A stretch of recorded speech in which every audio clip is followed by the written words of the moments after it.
Hello, this is what a so-called learned fellow, someone's father, posted about Peter Obi today, all in the name of politics. I don't feel like reading this, but I have to read it so you get the context of what I'm saying. He said, I feel like posting the Yes Daddy audio of Peter Obi, the religious bigot, but it's too embarrassing to post. You know, all that is okay. It is still within the realm of acceptable criticism. But then he went on to say, that is the idiot that said he's going to unite Nigerians. The guy has no single character, integrity, or shame. Haba, what did the man do you? Now, bad thing to run for president. And before anyone starts spewing nonsense about how I'm an obedient and therefore I must hate Tinubu. No, I'll not be one of those Tinubu haters. I support Peter Obi, but I don't hate Bola Tinubu. In fact, if you ask me, I think the man is sincerely doing his best. I mean, the president, given his limited capacity, you obviously cannot give what you don't have. Still, I give him a pass for trying. Nigeria is not an easy place to govern. Anyways,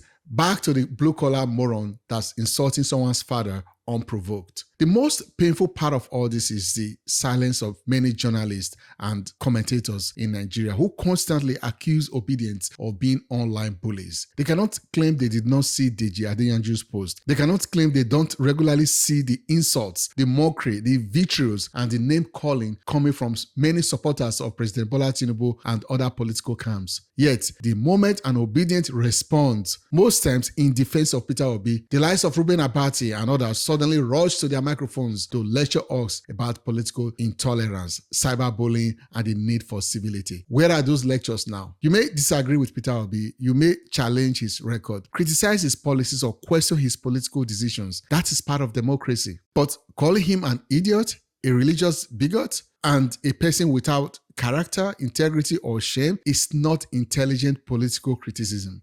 It is disrespectful, abusive, and deliberately provocative, not just to Peter Obi, but to other Nigerians, particularly his supporters. So don't be surprised when we respond. And Deji knows exactly what he is doing. He wants us to respond. This is a calculated rage bait. He knows that insulting Peter Obi will provoke thousands of obedience. In fact, by the time I checked, thousands of people has already commented on his post. He knows they will flood his comment section, argue with him, share the post, and increase its reach. The more reactions and comments the post receives, the more visibility he gets. And online visibility can be monetized. That's the point. So why people believe they are defending Peter Obi by commenting under the post, they are actually rewarding the person insulting him. That is why I have chosen not to comment on Deji Adeyanju's post, but I have also chosen not to remain silent. I have not posted on this channel for quite some time, as you can see, but I could not let this go without addressing the hypocrisy surrounding Peter Obi and his supporters. Watching Sheun's interview with Peter Obi on Channels Television yesterday, I was just shaking my head. They kept asking him personal and, in my opinion,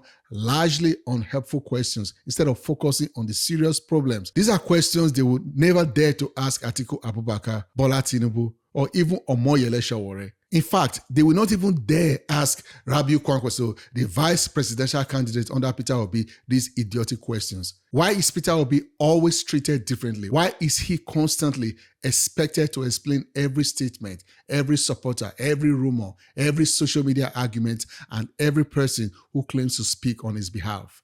Peter Obi is held to a different standard. His supporters are also held to a different standard. When supporters of other politicians insult Peter Obi, it is treated as normal political banter. When Obidients respond, it suddenly becomes evidence that Peter Obi's movement is dangerous, is intolerant, or abusive. That double standard must stop. Even some Obidients contribute to the problem. Whenever they disagree with another supporter, a party official, or someone associated with the movement, they redirect their frustration towards Peter Obi himself. Every internal disagreement somehow becomes Peter Obi's personal responsibility. What exactly has this man done to deserve this level of hostility? What offense has Peter Obi committed that Nigerians have not been clearly told? Is it because he asked questions about public spending? Or is it because he won the last presidential election that was stolen? Look, criticize Peter Obi's policies, challenge his decisions, present evidence against his record. That's fair. But this constant insult, personal attacks, and deliberate humiliation are not political analysis. They are a strategy for attracting attention. My message to Obidients is this: It's simple. Stop rewarding people who insult Peter Obi for engagement.